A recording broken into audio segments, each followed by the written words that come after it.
കുഞ്ഞാലിക്കുട്ടി സാഹിബിനെ കാണാനും ബാബു സാഹിബിനെ കാണാനും 10 അക്കൗണ്ട് അവതാരം ഞങ്ങൾക്ക് ആവശ്യമില്ല. ലീഗിന്റെ തറവാട്ടിൽ പിറന്ന മകനാണ് ഞാൻ. കൂടുതലായിട്ട് പറയാൻ ഈ സമയം ഉപയോഗിക്കുന്നില്ല. KT അൻവർ സംസാരിക്കും.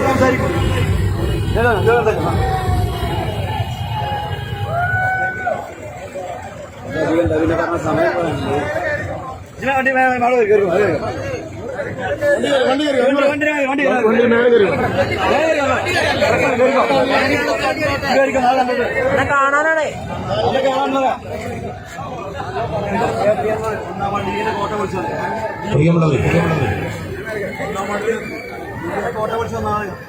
അടുത്തതായി നമ്മോട് സംസാരിക്കുന്നത് 1-ാം വാർഡിൽ മുസ്ലിം ലീഗിന്റെ കോട്ടകൊത്തളങ്ങളെ ചീട്ടുകൊട്ടാരം പോലെ തകർത്തെറിഞ്ഞ പ്രിയപ്പെട്ട സാരഥി അൻവർ നിങ്ങളോട് സംസാരിക്കും.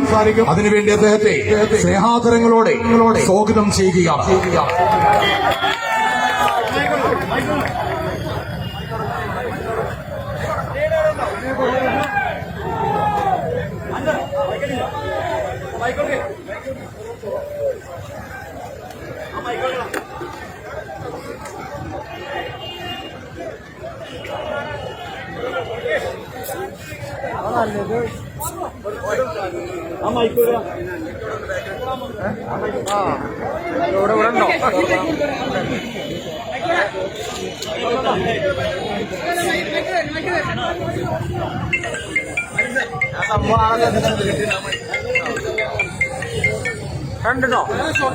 പ്രിയമുള്ള ജനാധിപത്യ മതേതര വിശ്വാസികളെ, കഴിഞ്ഞ 14-ാം തീയതി നടന്ന ഐതിഹാസികമായ ജനാധിപത്യത്തിന്റെ ഏറ്റവും വലിയ മഹോത്സവത്തിൽ ഏഴുകളരി വാർഡിൽ ജനകീയ സ്ഥാനാർത്ഥിയായി മത്സരിച്ച, ഏഴുകളരിയുടെ മോചനത്തിനു വേണ്ടി മത്സരിച്ച ജനകീയ സ്ഥാനാർത്ഥി നുസ്രത്ത് വലീദിന് കൊടയടയാളത്തിൽ വോട്ടുകൾ ചെയ്ത് വമ്പിച്ച ഭൂരിപക്ഷത്തോടുകൂടി വിജയിപ്പിച്ച ഏഴുകളരിയിലെ വോട്ടർമാരെ ഞാൻ ആദ്യമായി അഭിവാദ്യം ചെയ്യുകയാണ്.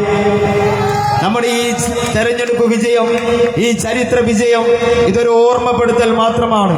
പല കൊമ്പന്മാർക്കും വേണ്ടിയുള്ള ഏത് കാലത്തും അധികാരം ഞങ്ങൾക്ക് മാത്രം അവകാശപ്പെട്ടതാണ് എന്ന് അടക്കി ഭരിച്ചിരിക്കുന്ന ഏതെങ്കിലും ഒരു കുടുംബത്തിനോ ഏതെങ്കിലും ഒരു കൊലക്കൊമ്പനോ വേണ്ടി മാത്രമുള്ളതാണ് അധികാരമെന്നതും വിജയമെന്നതും രാഷ്ട്രീയത്തിൽ കയറിയിരിക്കലെന്നുള്ളതും ഓർമ്മപ്പെടുത്താനുള്ള ഒരു ചരിത്ര വിജയം മാത്രമാണ്. നമുക്കറിയാം, എടവണ്ണ പഞ്ചായത്തിൽ ഏറനാട് മണ്ഡലത്തിലേക്ക് രാഷ്ട്രീയത്തിൽ അടുപ്പിച്ചു വെച്ചിരിക്കുന്ന PK ബഷീർ MLA എന്ന രാഷ്ട്രീയക്കാരനുള്ള മറുപടിയാണ് ഈ തെരഞ്ഞെടുപ്പിലെ വിജയം. ചരിത്രത്തിലെ ഏറ്റവും വലിയ വിജയമായി ഞാൻ പ്രതിനിധീകരിക്കുന്ന പടിഞ്ഞാറെ ചാത്തന്നൂരിൽ 25 വർഷമായി അദ്ദേഹത്തിന്റെ കുടുംബത്തിന് വേണ്ടി മാത്രം ഒരു നാടിനെ വിട്ടു നൽകിയിരിക്കുകയായിരുന്നു. ആ നാട്ടിൽ നിന്ന് ഞങ്ങൾ ആട്ടിയോടിച്ചിട്ടുണ്ട് എന്നുള്ള കാര്യത്തിൽ ഒരു സംശയം വേണ്ട. 25 വർഷത്തിന് ശേഷം അവിടുത്തെ ജനങ്ങൾ അവരുടെ ധിക്കാരപരമായ, ഏകപക്ഷീയപരമായ, ഏകാധിപത്യപരമായ നിലപാടിൽ പ്രതിഷേധിച്ചുകൊണ്ട് ആട്ടിയോടിച്ചിട്ടുണ്ട്. ഇനി ഞങ്ങൾക്ക് പറയാനുള്ളത്, 6 മാസം കഴിഞ്ഞാൽ നിയമസഭാ തെരഞ്ഞെടുപ്പ് വരാനിരിക്കുന്നുണ്ട്. ഏറനാട് മണ്ഡലത്തിൽ തന്നെ ഞങ്ങൾക്ക് നിങ്ങളെ കിട്ടണമെന്ന് മാത്രമാണ് എനിക്ക് ഈ അവസരത്തിൽ സൂചിപ്പിക്കാനുള്ളത്. ഇതൊരു വെല്ലുവിളിയാണ്. ഞങ്ങളൊന്നും ഈ വിനീതനൊന്നും രാഷ്ട്രീയത്തിൽ ഇറങ്ങിയിരുന്ന ആളുകളല്ല.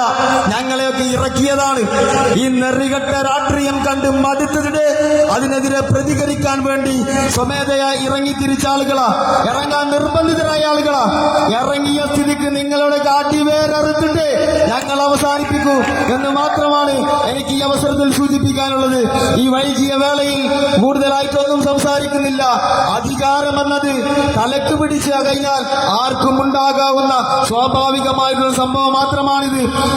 ഇതിൽ നിന്ന് പാഠം പഠിച്ചുകൊണ്ട് ജനങ്ങൾക്ക് വേണ്ടി പ്രവർത്തിക്കാൻ തയ്യാറായി കഴിഞ്ഞാൽ ജനങ്ങൾ നിങ്ങളെ ഇനിയും അംഗീകരിക്കും എന്ന് ഓർമ്മപ്പെടുത്തിക്കൊണ്ട് മാത്രം ഈ ഏഴുകളരി വാർഡിൽ നുസ്രത്ത് വലീദിനെ വിജയിപ്പിക്കാൻ വേണ്ടി പരിശ്രമിച്ച ഓരോരുത്തർക്കും അവിടുത്തെ വോട്ടർമാർക്ക് പ്രത്യേകം നന്ദി അർപ്പിച്ചുകൊണ്ട് ഞാൻ എന്റെ വാക്കുകൾ അവസാനിപ്പിക്കുന്നു.